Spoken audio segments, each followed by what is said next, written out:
આધાર card એ એક unique I card છે। જો તમે પણ જન્મના પ્રમાણપત્ર તરીકે આધાર કાર્ડનો ઉપયોગ કરો છો તો આ સમાચાર તમારા માટે છે। હવેથી તમે જન્મ તારીખના પ્રમાણપત્ર તરીકે આધાર કાર્ડનો ઉપયોગ કરી શકશો નહીં। UIDAI દ્વારા નિયમોમાં ફેરફાર કરવામાં આવ્યા છે। હા, એ વાત બિલકુલ સાચી છે કે આધાર કાર્ડ પર લખેલી જન્મ તારીખ કોઈ પણ દસ્તાવેજમાં જન્મ તારીખ માટે માન્ય રહેશે નહીં। સંબંધિત દસ્તાવેજો સાથે જન્મ પ્રમાણપત્ર રજૂ કરવું જરૂરી રહેશે। તમે જન્મના પ્રમાણપત્ર માટે આધાર કાર્ડનો ઉપયોગ નહીં કરી શકો। આધાર કાર્ડમાં જન્મ તારીખ અને નામમાં વારંવાર ફેરફાર કરીને પેન્શન યોજના, પ્રવેશ, રમતગમતની સ્પર્ધા વગેરે સહિતની વિવિધ યોજનાઓનો લાભ મેળવવા લોકો સાથે છેતરપિંડી કરતા હતા।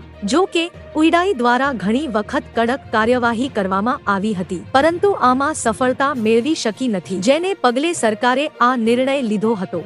તો મિત્રો, હાલ માટે આટલું। મળીશું નવી અપડેટ સાથે જ। જો તમને અમારા વિડીયો પસંદ આવતા હોય તો વિડીયોને લાઈક કરી દેજો અને ભારત સમય ન્યૂઝ ચેનલને સબસ્ક્રાઇબ કરી બાજુમાં આવેલા બેલ આઇકોનને દબાવી દો, જેથી તમને આવા સમાચારની અપડેટ મળતી રહે।